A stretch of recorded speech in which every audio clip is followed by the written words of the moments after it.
আচ্ছা, এটা কি বানাচ্ছি বলুন তো?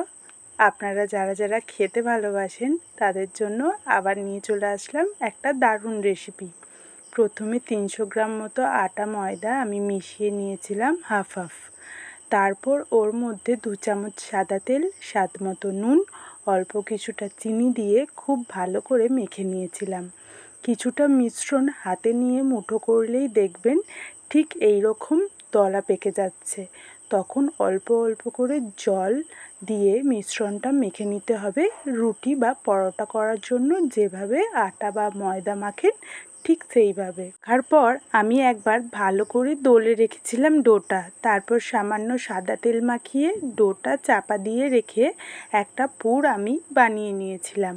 প্রথমে কড়াতে 2 চামচ সর্ষের তেল দিয়ে দিয়েছিলাম আদা রসুন বাটা।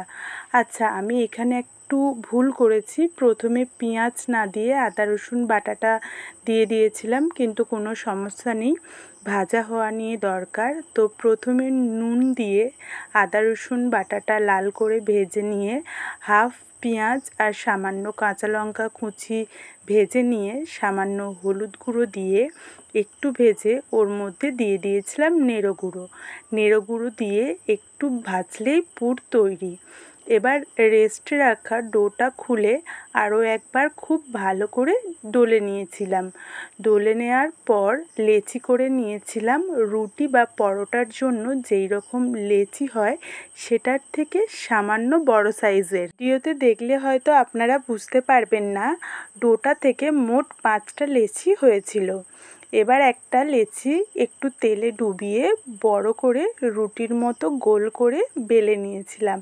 তারপর বাটিতে একটা ডিমের মধ্যে নিয়েছিলাম বানিয়ে রাখা পুর 1 চামচ আর কিছুটা পেঁয়াজ, কাঁচা লঙ্কা কুচি আর নুন মিশিয়ে ঢেলে দিয়েছিলাম বেলে রাখা পরোটাটার মধ্যে।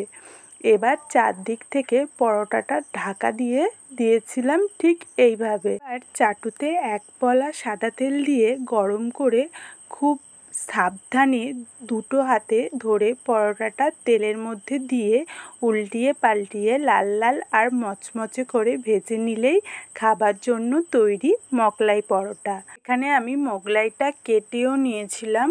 ভিডিও কেমন লাগলো আর এরপর কী রেসিপি দেখতে চান অবশ্যই কমেন্টে জানাবেন। আর ভিডিও ভালো লাগলে লাইক আর শেয়ার করে দেবেন।